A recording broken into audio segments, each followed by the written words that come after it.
네, 여러분들의 여러와 같은 성원으로 종리스탄 연애상담소 제2화, 사실 지난번에 저희가 콘텐츠를 만들 때 1화인데 너무 보편적이지 않은 주제를 가지고 우리가 이야기하는 것 아닌가 걱정을 많이 했었는데, 여러분들이 목회자와의 연애라는 콘텐츠에 무려 1만 조회수가 될 정도로 많은 관심을 가져주셔가지고 오늘 새롭게 2탄을 준비했습니다. 아주 패기롭게 저희 동네 사시는, 만나보니까 또 굉장히 아름답고 저는 감히 강북구에서 가장 아름다우신 목사님 사모님이시다. 감사합니다. 저는 지난번 영상에서 사모님이라는 표현을 없애야 된다 이렇게 주장을 해서, 원래 오늘은 사모님이라는 표현을 쓰면 안 되는데 너무 또 다정하게 이름을 또 부르기는 그래서 네.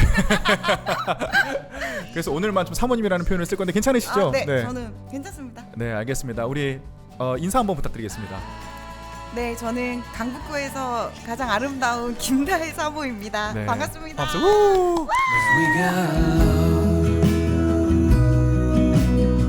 그래서 우리가 오늘 콘텐츠를 좀 더 풍성하게 하기 위해서 여러 가지 좀 사연을 한번 받았었거든요. 네. 그래서 재밌는 사연들이 좀 있었는데, 우선 종리스찬 소개팅을 다시 한번 시작해야 되나? 맞아요. 네, 그래서 첫 번째 사연과 7번째 사연 한번 좀 읽어주시죠. 첫 번째 사연 읽어드리도록 하겠습니다. 네. 안녕하세요. 창원에 사는 34살 구독자입니다. 저는 교역자분이랑 연애를 하고 싶은데 유유유 어떻게 하면 만날 수 있을까요? 유유 교회 교역자분께 소개시켜 달라고 했는데 너무 오래 본 사이라 제 과거 연애도 다 아시고 너무 친해서 말하기가 좀 그래요. 네. 암튼 교역자분과 결혼하고 싶어요. 어떻게 해야 될까요? 네. 라고 보내주셨습니다. 근데 저는 항상 궁금한 게, 진짜 내가 여자분들한테 물어보고 싶은 게, 네. 목회자랑 결혼하고 싶은 심리는 뭔가요? 저희 아버지가 목회자셨고 네. 그 모습을 보면서 자랐고, 그리고 저도 신학을 했거든요. 신학생이셨구나. 네. 전도사님이셨구나. 네, 그래서 저는 사실은 연애도 전도사님 아닌 분이랑 한 적이 없어요. 다 전도사님들이랑만 했었고. 그러니까 사실 목회자와의 연애와 결혼에 있으면 프로페셔널이시구나. 네. 약간 그런 면이 있어요. 이거 목사님이 들으셔도 될까요? 네, 괜찮습니다. 어차피 저는 이제 그의 네. 것이니까 네. 괜찮습니다. 네. 네, 그래서 저는 사실 이런 교회에 대한 이야기, 신학적인 이야기, 신앙적인 이야기가 깊이 있게 들어가지 않으면 이 사람과 이제 친밀감을 느끼지를 못하더라고요. 그래서 그런 부분 때문에 저는 나는 목회자랑 그래도 결혼을 해야겠다라는 생각이 들었습니다. 그럼 일반 성도 자매님들 중에서는 이렇게 목회자와의 결혼과 연애를 원하는 게 조금 더 어떤 신앙적인 안정감과 네. 내가 존경할 수 있는 남자를 만나고 싶어하는 욕구가 좀 크다고 볼 수 있을까요? 그렇게 생각하시면 이제 나중에 좀 힘드실 수 있다. 여자분께서. 네, 여자분께서 많이 좀 마음이 힘드실 수도 있다. 왜냐하면 우리가 조금 보여지는 모습하고 진짜 모습은 다를 수밖에 없으니까. 다를 수도 있다. 그렇죠. 그리고 저는 그런 생각도 해요. 자매님들이 저를 보시는 모습이 목회자로서의 이종찬을 보는 거잖아요. 그렇죠. 근데 저랑 연인이 된다는 건 다른 모습을 봐야 된다는 거거든요. 사람을 보는 거잖아요. 삶을 공유하게 되는 거잖아요. 그럼 사실 전혀 다른 모습이기 때문에 사실 실망할 때도 많이 있고 괴리감을 느끼기도 하죠. 사모님이 실망하셨던 경험도 좀 있을까요? 저는 없는데요. 지금 굉장히 표정이. 그리고 7번째 사연도 한번 좀 읽어주시겠어요? 목사 안수를 받고 나니 연애부터가 어렵네요. 저는 30대 중반 목사입니다. 네. 1번과 7번 분을 소개팅을 해드리자. 그래. 소개팅을 해드리면 되겠어요. 충분히 교단과 모든 거를 정확하게 파악해서 한번 자리를 만들어 드리는 것도 좋겠다. 고민 신청하신 분들 누군지를 모르는데 제가 지금 밑에 나가고 있는 제 이메일이나 카카오톡 아이디로 관심이 있으시다면 보내주시면 제가 한번 두 분의 사진이라도 한번 교환하게 네, 맞아요. 네, 이렇게 하도록 하겠습니다. 두근두근 하는구만. 그다음에 또 다른 사연도 한번 좀 읽어주시겠어요? 2번 사연부터 할까요? 네. 저는 목회자와의 연애를 시작하며 처음엔 남자친구를 남자인 사람으로 보기보다 목회자로서 보던 마음이 좀 더 컸던 것 같아요. 우리가 아까 얘기했던 그 문제들이네요. 네, 그렇죠. 그에게 조금 더 성숙한 신앙의 모습을 보기를 기대하고 실망하기를 반복하다가 이게 얼마나 교만한 문제인지 깨닫게 되어서 요즘엔 또 하나의 직장인이지만 하나님의 일을 감당해야 하는 거룩하지만 무거운 사명감을 가진 직장인 본인으로서 지켜보게 되었습니다. 그런데 그러다 보니 설교 준비를 하며 지쳐할 땐 어떤 위로를 해줘야 할지 잘 모르겠다는 것이 가장 큰 궁금증입니다. 남자친구는 심지어 자기 이야기를 하지 않는 스타일이고 제가 설교를 보는 것도 싫어해요. 위로가 되어주고 싶어서 기도하고 있으나 좀 답답한 마음이 듭니다. 제가 무언가를 하고 싶어 하는 걸까요? 제가 도움이 되지 않는다는 사실을 못 견디는 것일까요? 목회자로서 그럴 때 여자친구에게 듣고 싶은 점이나 기대하시는 바가 있으시다면 어떤 것일까요? 답답해요. 너무 답답합니다. 유유. 사실은 저는 그런 얘기 많이 들었어요. 어떤 얘기야? 목사님의 설교에 대한 가장 피드백을 잘해줄 수 있는 사람은 사모님이다. 그쵸.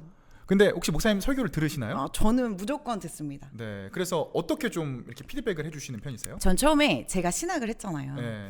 그래서 처음에는 좀 딴지도 걸고 피드백도 전 또 강사잖아요. 네. 그래서 좀 약간 청중의 입장에서 대변하는 말을 막 했었어요. 근데 깨달았어요. 나의 역할이 이것이 아니구나. 그래가지고 나의 역할은 이 사람이 이 일을 충분히 할 수 있도록 응원하고 지지해주는 것이 필요하다라는 생각이 들어가지고 저는 그걸 깨달은 이후로부터는 피드백은 안 하고 전 무조건 응원. 네, 저 무조건 응원과 지지와 격려. 그게 나의 역할이다. 저는 이렇게 결론 내렸습니다. 저도 좀 남자분께 너무 공감하는 게 누가 내 설교문을 본다? 이거는 거의 나의 가장 부끄러운 부분을 보는 거랑 비슷하거든요. 그래서 저도 결혼하면 와이프에게 아내에게 설교문을 보여줄 수 있을까? 지금 같아서는 못 보여줄 것 같아요. 제 친구들 나이 먹으니까 그런 얘기 많이 하더라고요. 설교자 보면 설교하는 것만 봐도 그 사람이 다 보인다. 맞아요. 맞아요. 진짜. 네, 마틴 로이드 존스 목사님 같은 경우도 설교는 마치 발가벗고 강단에 올라가는 것과 같다. 이런 얘기 많이 하셨기 때문에 어차피 잘하고 못하고를 그냥 목회자가 누구보다 잘합니다. 네, 맞아요. 본인이 하고 나면 맞아요. 오늘 설교 괜찮았다 실패했다 본인이 다 판단해요. 맞아요. 그렇기 때문에 저도 뭔가를 하지 말고 말할 필요가 없어요. 전혀. 제가 저희 남편도 설교를 진짜 열심히 준비한 타입이에요. 그러니까 새벽 예배 이런 거 말고 주일 설교를 10시간 정도를 정말 투자해서 준비를 하거든요. 진짜 엄청나신 분이네요. 그러면 어떻게 해야 되냐면 행정적인 일, 뭐 신방 이런 거 다 끝내고 집에 와서 계속 앉아 있는다는 사실 얘기잖아요. 그러니까 그런 것들을 보면 사실 힘들 때가 있어요. 저도 나는 오빠가 설교를 잘하는 거 결과적으로 나한테 그렇게 중요하지 않은 것 같아. 근데 나는 오빠가 이렇게 설교를 고민하고 하나님 앞에서 발버둥 치는 모습 자체가 너무 존경스러워. 저는 이렇게 말하거든요. 그러면 굉장히 좋아하더라고요. 그냥 옆에 계셔주시면 충분하지 않을까 진짜 네, 싶습니다. 아마 옆에 계신 것만으로 굉장히 큰 힘을 받고 있을 거예요. 일반 직장인과 다르게 토요일과 주일에 바쁜데 주말에 혼자 있을 때 외롭진 않은지 궁금합니다. 아이가 있을 경우에도 혼자 데리고 나가야 하는데 어떻게 하나요? 그래 나도 이게 좀 진짜 궁금한 부분이에요. 궁금하세요? 이게 저도 보통 아침에 나갔다가 저녁에 밤늦게 들어오는데 결혼 생활 한다고 해서 그렇게 많이 달라질까? 이 장담을 못 하겠어.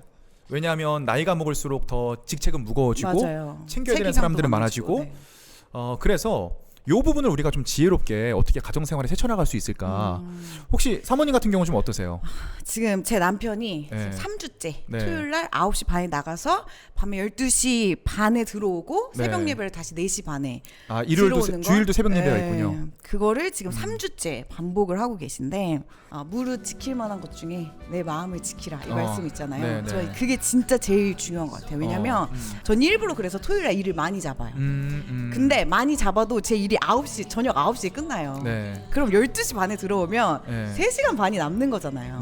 근데 이 3시간 반을 제가 설교 듣고 그 시간에 묵상하고 찬양 듣고 이렇게 제 할 일 정리하고 이러고 지내면 그러면 남편이 딱 들어왔을 때 진짜 힘들었지 너무 고생했다 이렇게 말해줄 수 있어요.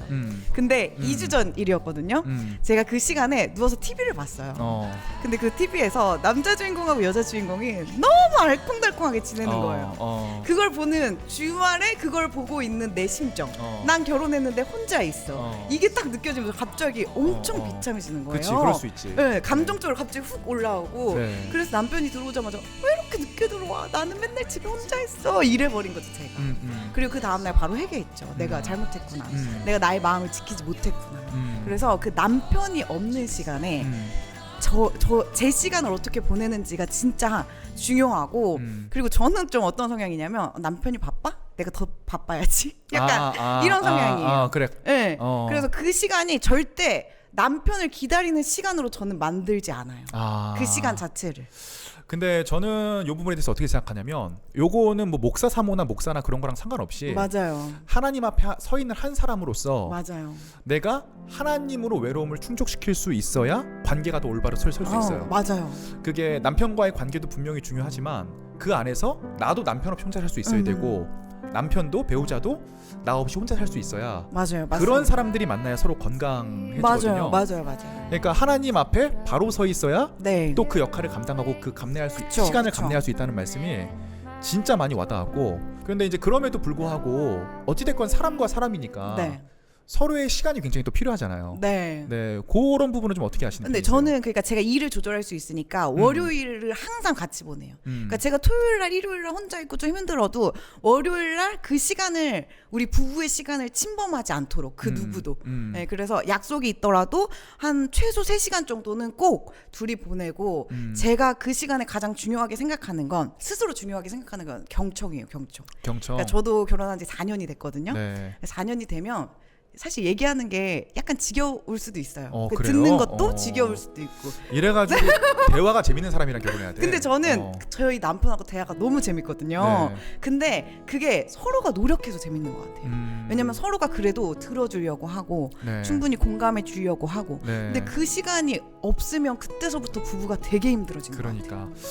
항상 관계라는 거는 노력하지 않고 변화하지 않으면서 유지되는 관계는 맞아, 없다. 없어요. 서로 노력하지 않으면 끝이에요.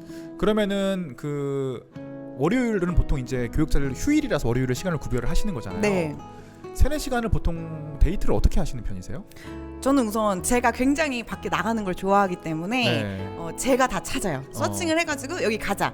이렇게 하는데 그렇게 해서 막 다니고 저는 가서 막 사진 찍고 막 보통 이렇게 하는데 야외에서 데이트를 많이 하시는구나. 네, 그러면은 근데 가장 좋은 건 차 안에서의 대화 시간. 그러니까 서울이면 사실 아무리 가까운 데 가도 막 1시간 막 이렇게 걸릴 때 많잖아요. 워낙 기본이 1시간이지. 차가 많으니까.